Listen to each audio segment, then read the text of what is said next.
Friends, स्वागत है आपके अपने class 10th only YouTube channel पर।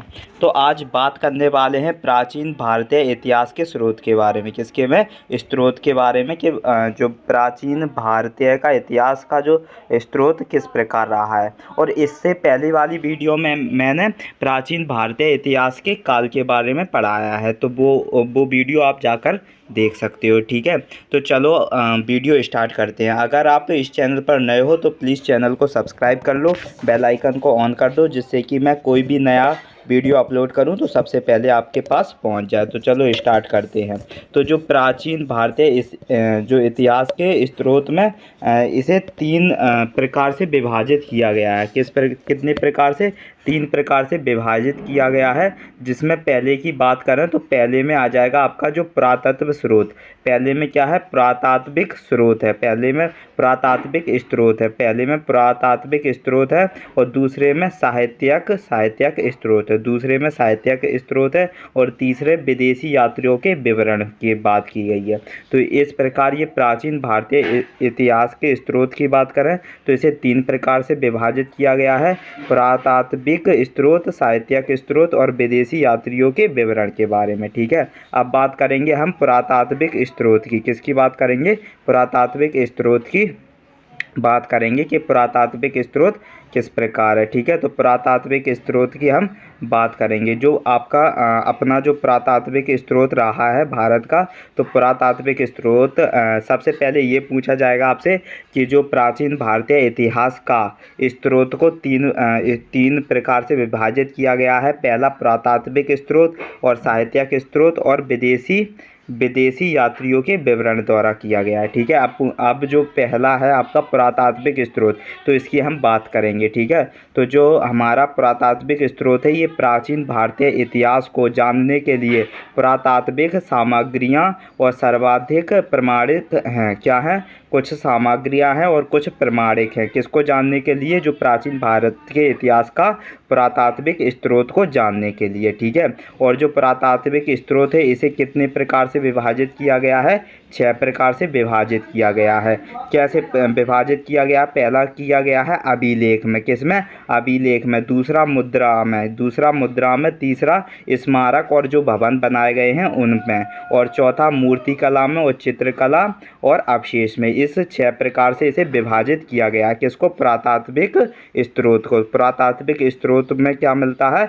जो प्राचीन भारतीय इतिहास को जानने के लिए पुरातात्विक स्रोत को इसमें सामग्री और प्रमाणिक मिलते हैं, और जो 6 प्रकार से मिलते हैं पुरातात्विक स्रोत में। और इन रूप से हम पुरातात्विक स्रोत को जान पाते हैं। पहला अभिलेख के अनुसार, मुद्रा के अनुसार, स्मारक एक भवन के अनुसार, मूर्तिकला और चित्रकला और अवशेष के अनुसार। ठीक है, अब बात करेंगे अभिलेख की कि अभिलेख में क्या क्या मिला है। तो अभिलेखों की हम बात करेंगे किसके? प्राचीन भारत के स्रोत, पुरातात्विक स्रोत में अभिलेखों की क्या भूमिका रही है। तो अभिलेख की हम जब बात करते हैं अभिलेखों की, तो जो अभिलेख हैं वो अभिलेख पाषाण शिलाओं और स्तंभों और ताम्रपत्रों और दीवारों और मुद्राओं एवं प्रतिमाओं पर क्या है? उत्खनित हैं। कैसी हैं? उत्खनित हैं। तो बताया जाता है कि जो अभिलेख है, अभिलेख में क्या क्या मिलता है? पाषाण शिलाओं मिलते हैं और स्तंभ मिलते हैं और ताम्र पत्रों मिलते हैं। ताम्रपत्रों, दीवारों और मुद्रा और प्रतिमाओं ये क्या मिलती हैं? उत्खनित मिलती हैं अभिलेख। पर अभिलेख को जो अभिलेखों के अध्ययन को हम क्या कहा देते हैं? जो अभिलेख का अध्ययन होता है, किसका? अभिलेखों के अध्ययन को क्या कहा जाता है? एपिग्राफी कहते हैं। क्या कहते हैं? एपिग्राफी कहा जाता है। जो अभिलेख होते हैं तो अभिलेखों के अध्ययन को क्या कहा जाता है? एपिग्राफी कहा जाता है।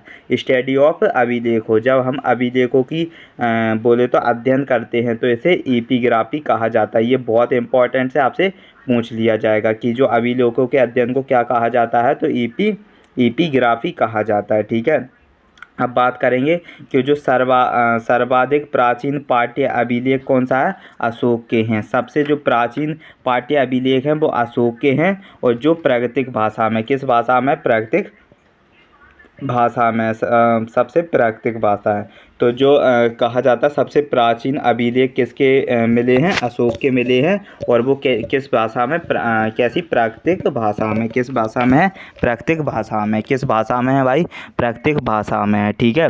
और बताया जाता है कि जो पूर्व में हैदराबाद राज्य, पूर्व में हैदराबाद राज्य में जो स्थित क्या है, मस्की एवं गुर्जर, मस्की एवं गुर्जरा मस्की एवं गुर्जरा मध्य प्रदेश से प्राप्त एक अशोक अभिलेखों में अशोक के नाम पर स्पष्ट उल्लेख है। अशोक के नाम पर स्पष्ट उल्लेख है। उसे प्राय देवताओं का प्रिय या प्रियदर्शी राजा कहा जाता है। तो कहा जाता है कि जो पूरब के हैदराबाद राज्य में स्थित कहाँ पर, मस्की और गुर्जरा जो मध्य प्रदेश से प्राप्त अभिलेखों में एक अशोक के नाम पर स्पष्ट उल्लेख है। और इसे प्राय देवताओं का प्रिय या प्रियदर्शी राजा भी कहा जाता है। क्या कहा जाता है इसे, देवताओं का प्रिय या प्रियदर्शी राजा कहा जाता है। और ये कहाँ पर स्थित है, कहाँ पर प्राप्त हुआ है हमें, मस्की गुर्जरा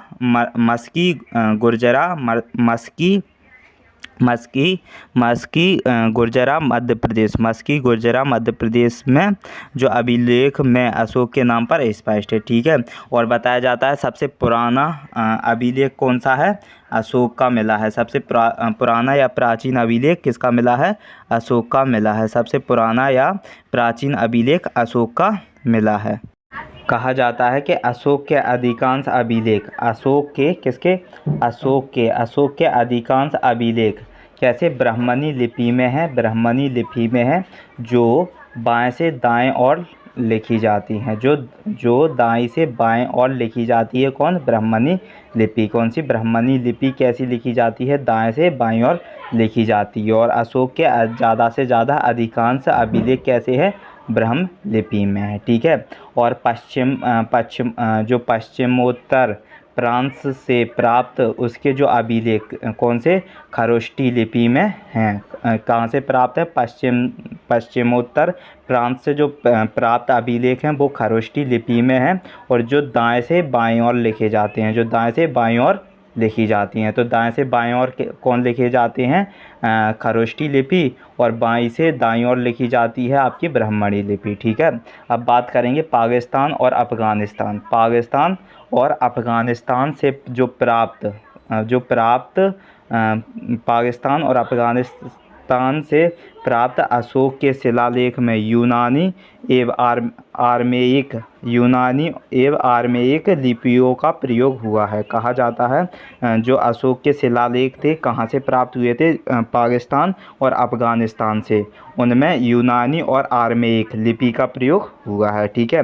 अब बात करेंगे अशोक के अभिलेखों को पढ़ने में सर्वप्रथम जेम्स प्रिंसेप को 1837 ईसा में, जेम्स प्रिंसेप को 1837 ईसा में सफलता मिली। 1837 ईसा में क्या मिली, सफलता मिली। कहा जाता है कि जो अशोक था, तो अशोक के जो अभिलेखों को, अशोक के अभिलेखों को पढ़ने में सबसे पहले किसे सफलता मिली थी, जेम्स प्रिंसेप को मिली थी 1837 में। कब मिली थी, 1837 में।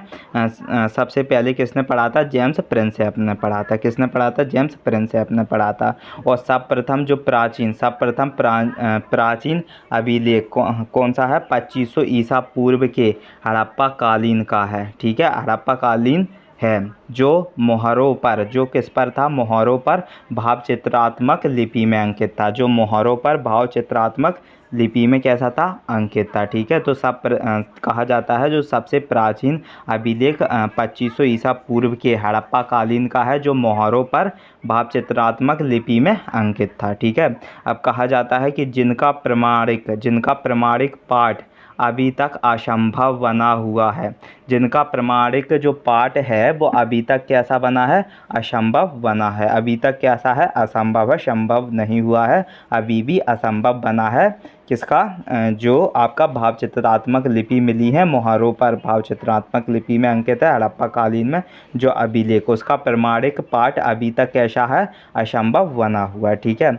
अब बात करेंगे प्रथम श्रेणी के अभिलेखों की। तो प्रथम श्रेणी के जो अभिलेख थे, प्रथम श्रेणी के जो अभिलेख किसकी, प्रथम श्रेणी के जो अभिलेखों की हम बात करें तो प्रथम श्रेणी के जो अभिलेख थे, अभिलेखों में अधिकारी, किसमें, अधिकारों में जनता के लिए जारी किए गए सामाजिक, आर्थिक एवं प्रशासनिक राज्यादेशों एवं निर्णयों की सूचना रही है। ठीक है। और जैसे कि अशोक के अभिलेख कहा जाता है, जो प्रथम श्रेणी के अभिलेखों में क्या क्या मिलता है, अधिकारों और जनता के लिए जारी किए गए सामाजिक और आर्थिक और प्रशासनिक राज्यों एवं निर्णयों की सूचना रही थी। कहा जाता है जो प्रथम श्रेणी के अभिलेखों में क्या क्या जानकारी मिली है, अपने प्रति अधिकारों और जनता के जारी किए गए सामाजिक और आर्थिक प्रशासनिक राज्य देशों और निर्णयों की सूचना भी अशोक के अभिलेख, प्रथम अभिलेख में मिलती है। ठीक है, अशोक के अभिलेख में मिलती है। अब जो दूसरी श्रेणी के अभिलेख की बात करें तो इसमें अनुष्ठानिक अभिलेख हैं। तो जो द्वितीय श्रेणी के अनुष्ठानिक अभिलेख हैं, जिन्हें बुद्ध, जैन और वैष्णव और शैव आदि संप्रदायों के मत अनुयायियों के स्तंभों और प्रस्तर और फलकों, मंदिर एवं प्रतिमाओं पर क्या है, उत्कीर्ण कराया गया है। ठीक है। जो दूसरी श्रेणी के वे अनुष्ठानिक अभिलेख हैं, जिन्हें बुद्ध, जैन, वैष्णव, शैव आदि संप्रदायों के मुताबिक क्या स्तंभों को प्रसारित किया गया है। स्तंभ एक अभिलेख का काम करते हैं। कहा जाता है कि जो प्रस्तर फलकों, मंदिरों एवं प्रतिमाओं पर उत्कीर्ण कराए गए हैं। किस पर, या तो मंदिरों पर या फलकों पर। इसको क्या किया गया है, जैन या बुद्ध जो वैष्णव है उसको संप्रदाय कराया गया है। ठीक है। किस पर, स्तंभों पर। ये दूसरी श्रेणी के अनुष्ठानिक अभिलेखों के द्वारा, दूसरी श्रेणी के अनुष्ठानिक अभिलेखों द्वारा। ठीक है। अब बात करेंगे तीसरी श्रेणी के अभिलेख की, कि तीसरी श्रेणी के अभिलेख किस प्रकार हैं। तो तीसरे श्रेणी के अभिलेखों की हम बात करें तो तीसरी श्रेणी के जो अभिलेख रहे हैं, तो इसमें क्या है, तीसरी श्रेणी के जो अभिलेख थे कि उनसे तीसरी श्रेणी के अभिलेख, तो तीसरी श्रेणी के जो अभिलेख थे कौन से, तीसरी श्रेणी के जो अभिलेख हैं जिसमें राजाओं की विजय, जिसमें क्या हुई है, राजाओं की विजय हुई है, जिसमें राजाओं की क्या हुई है, विजय हुई है। तो तीसरी श्रेणी के अभिलेख हैं जिसमें राजाओं की विजय, प्रस्तियों का आख्यान तो है लेकिन उनके दोषों का उल्लेख नहीं है। कहा जाता है कि जो तीसरी श्रेणी की अभिलेख की बात करें तो इसमें राजाओं के विजय का प्रस्तियों का अज्ञान तो है लेकिन इसका कोई दोष का उल्लेख नहीं है। कब, तीसरी श्रेणी के अभिलेख में। ठीक है। और इसमें कहा जाता है कि गैर राजकीय अभिलेखों में, जो गैर राजकीय अभिलेखों में जो यमन राजदूत हेलियोडोरस का बेसनगर जो विदिशा में है, विदिशा से प्राप्त गरुड़ स्तंभ लेख विशेष रूप से उल्लेखनीय है। कहा जाता है इसमें जो गैर राजकीय अभिलेखों में जो यवन राजदूत कौन, हेलियोडोरस का बेसनगर विदिशा से कहाँ पर है, विदिशा में, वहाँ से प्राप्त गरुड़ स्तंभ लेख विशेष रूप से उल्लेखनीय है, जिससे द्वितीय शताब्दी ईसा पूर्व के मध्य भारत में जो भगवत धर्म विकसित होने का प्रमाण मिलता है। कौन से, तृतीय श्रेणी के अभिलेख से। ठीक है। कहा जाता है तृतीय श्रेणी के अभिलेख में कहा गया है कि इसमें गैर राजकीय अभिलेखों में जो यमन राजदूत था, हेलियोडोरस का बेसनगर से जो प्राप्त गरुड़ स्तंभ लेख विशेष रूप से उल्लेखनीय है, और जिससे जो द्वितीय शताब्दी ईसा पूर्व के मध्य भारत में भगवत धर्म विकसित होने का प्रमाण भी मिलता है। ठीक है। अब बात करेंगे भारतवर्ष की। किसकी, भारतवर्ष की हम बात करेंगे। तो जो भारतवर्ष था, कौन सा, भारतवर्ष, तो भारतवर्ष शब्द का सर्वप्रथम उल्लेख हाथी गुम्फा अभिलेख में मिलता है। किस में मिलता है, हाथी गुम्फा अभिलेख में मिलता है। जो भारतवर्ष था कौन? भारतवर्ष। तो भारतवर्ष शब्द का सर्वप्रथम उल्लेख हाथी गुम्फा अभिलेख में मिलता है। और जो दुर्भिक्ष था, दुर्भिक्ष शब्द का सर्वप्रथम उल्लेख सोहागोर अभिलेख में मिलता है। जो दुर्भिक्ष था, कौन सा? दुर्भिक्ष शब्द का सर्वप्रथम उल्लेख सोहागोर अभिलेख में मिलता है। कहाँ मिलता है? सोहागोर अभिलेख में मिलता है दुर्भिक्ष शब्द का प्रयोग। और बात करें हम इसकी, जो अरन है, अरन कहाँ पर है? मध्य प्रदेश। अरन मध्य प्रदेश से प्राप्त बराह भगवान पर जो हुनराज तौरमान कहा जाता है, हुनराज तौरमान का लेख अंकित है। कहा जाता है जो एरन मध्य प्रदेश से प्राप्त है बराह भगवान पर कस पर बराह भगवान पर जो हुनराज तौरमान का लेख अंकित है। कहाँ पर? अरन मध्य प्रदेश में। ठीक है। अब बात करेंगे भूमि अनुदान पत्र की। तो जो भूमि अनुदान पत्र क्या था? तो ये प्राप्त तांबे की चादर पर उत्तीर्ण है। ये कहाँ से प्राप्त हुआ था? तांबे की चादर पर उत्तीर्ण है। इसमें राजाओं और सामंतों द्वारा भिक्षुओं, ब्राह्मणों, मंदिरों और बिहारों और जागीरदारों और अधिकारों को दिए गए गांव और भूमियों और स्वराज संबंधी दानों का विवरण हुआ है। किसमें? भूमि अनुदान पत्र में। ये एक भूमि अनुदान पत्र एक तांबे की चादर पर उत्तीर्ण है। तांबे की एक चादर है, उस पर उत्तीर्ण है क्या? भूमि अनुदान पत्र। ठीक है। और इसमें बताया गया है, इसमें जो राजाओं और सामंतों द्वारा, किसके द्वारा? राजाओं और सामंतों द्वारा जो भिक्षुओं, जो भीख मांगते हैं भिखारी, भिक्षुओं और ब्राह्मणों, मंदिरों और बिहारों और जागीरदारों और अधिकारियों को दिए गए गांव, भूमियों और राजस्व संबंधी दानों का विवरण हुआ है। किसमें? भूमि अनुदान पत्र में हुआ है। और बताया गया है जो प्राकृत संस्कृत, तमिल और तेलुगु भाषा में भी लिखे गए हैं। किस में लिखे गए हैं? भूमि अनुदान पत्र को जो जिसमें प्राकृतिक, संस्कृत, तमिल, तेलुगु भाषाओं में लिखे गए हैं। तेलुगु भाषा में भी लिखे गए हैं। ठीक है। तो आज के लिए इतना ही रहने देते हैं। कल हम बात करेंगे कि जो अभिलेख हैं, कल की जो वीडियो होगी उसमें मैं आपको बताऊंगा कि जो अभिलेख हैं, अभिलेख का जैसे कि कौन सा अभिलेख कब हुआ था और किसने लिखा था और क्या क्या उसमें प्रमाणित हुआ था। ठीक है। कल उसकी बात करेंगे। तो आज के लिए इतना ही रहने देते हैं। अगर आप चैनल पर नए हो तो प्लीज़ चैनल को सब्सक्राइब कर लो, बेल आइकन को और ऑन कर लो। और ये जितनी भी मैं वीडियो इस पर प्रोवाइड करता हूँ वो बहुत ही इंपॉर्टेंट वीडियो होती हैं। आई होप आपको ये वीडियो बहुत अच्छे से समझ में आई होगी कि जो भारत का जो स्रोत किस प्रकार बटाता और इसमें क्या क्या अभिलेख प्राप्त हैं, पुरातात्विक जो स्रोत रहा है उसमें। ठीक है। तो कल नेक्स्ट बोले तो अभिलेखों की बात करेंगे। छोटे छोटे आपको सेपरेट वीडियो देता चलूँगा जिससे कि आपको पढ़ने में कोई परेशानी ना हो, क्योंकि भारत का जो इतिहास रहा है वो एक अखंड इतिहास रहा है, जिसके कारण भारत का एक बहुत बड़ा इतिहास है। और अगर मैं आपको एक साथ पूरा पढ़ाऊंगा तो शायद आपको समझ में ना आएगा। ठीक है। तो एक एक छोटी छोटी, जैसे कि मैं इस वीडियो में आपको पुरातत्व काल के बारे में समझा दिया, उसमें अभिलेखों के बारे में समझा दिया। अब नेक्स्ट वीडियो में अभिलेखों का जिक्र करूँगा। ठीक है। उसके बाद ऐसे एक एक करके हम आगे बढ़ते जाएंगे। ठीक है। तो आज के लिए इतना ही रहने देते हैं। मिलते हैं नेक्स्ट वीडियो में।